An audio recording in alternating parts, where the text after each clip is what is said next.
आणि बड्डे आता स्वारगेटच्या परिसरामध्ये पोहोचलेला आहे. काय नाव आहे तुमचं? अर्जुन. अर्जुन, तुम्हाला माहिती आहे आपल्या देशाचं बजेट सादर होतंय परवा? नाही माहिती. काय करता तुम्ही? ड्रायव्हिंग. अच्छा, ड्रायव्हिंग करता. अर्जुन, त्यांना माहिती नव्हतं देशाचं बजेट सादर होणार आहे परवा. तुमचं काय नाव आहे? गोकुळ नाव आहे यांचं. उद्या देशाचा परवा देशाचा अर्थसंकल्प सादर होणार आहे. तुम्हाला काही कल्पना आहे का याबद्दल? बजेटबद्दल काही कल्पना आहे तुला? आहे का बजेटबद्दल कल्पना? काय करतोस तू? BSc फर्स्ट इयर चालू आहे. विद्यार्थ्याला माहिती नाही आहे की परवाकडे आपल्या देशाचं बजेट सादर होणार आहे. काय नाव आहे? इम्तियाज यांचं नाव आहे. उद्या परवाकडे देशाचं बजेट सादर होणार आहे. तर तुम्हाला काही कल्पना आहे आपल्या देशाचं बजेट सादर होणार आहे त्याची?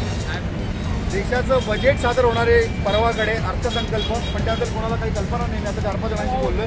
तुमचं काय नाव आहे? पृथ्वीराज, तुला काही कल्पना आहे? बजेट सादर होणार आहे, काही कल्पना आहे तुला?